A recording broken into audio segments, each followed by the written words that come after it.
Now obviously you can see my recommended repairs.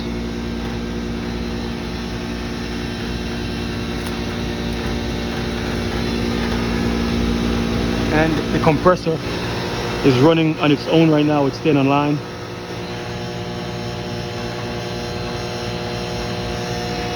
I didn't have to manually turn it on or manually turn and push the contactor in.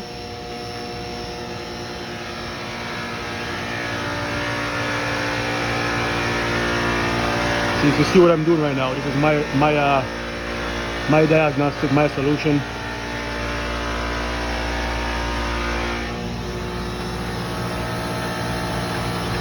Still needs a little more refrigerant, but you can see there's a huge improvement versus what I have right now versus what I had before. So system definitely have a slight leak. We're going to have to do a leak search. I'm going to try and do what I can with this, but a leak check is going to be recommended.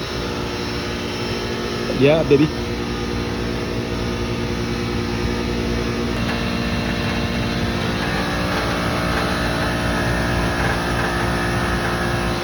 So I had it a little bit more, and the side glass is pretty much cleared now. And you can see your readings: superheat and subcool. I mean, the subcooling didn't change much. I think I'm gonna have to add some more gas if I want to change the subcooling some more. But my superheat is like within range right now. So yeah. I mean, once the side glass is clear, then the subcooling is going to increase some more. But I don't want to go too crazy because we may have a crazy leak situation on our hands. So I'm just going to see how this holds up. If after a few days the condition of the system is going to be reversed and going back to where we are cutting off a low pressure, then we're definitely gonna have to do a leak check immediately.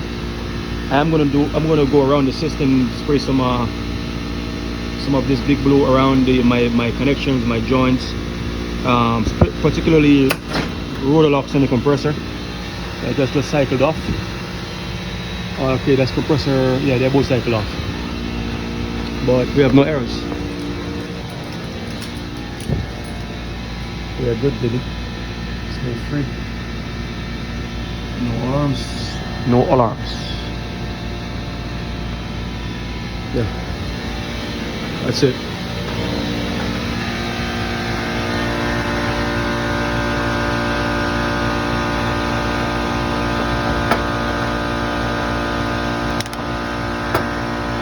So I'm going to be checking like right here. Right here. All the joints that I can spray up, I'll spray them up and see if I get anything, and then just monitor it for the next couple of days. That's it.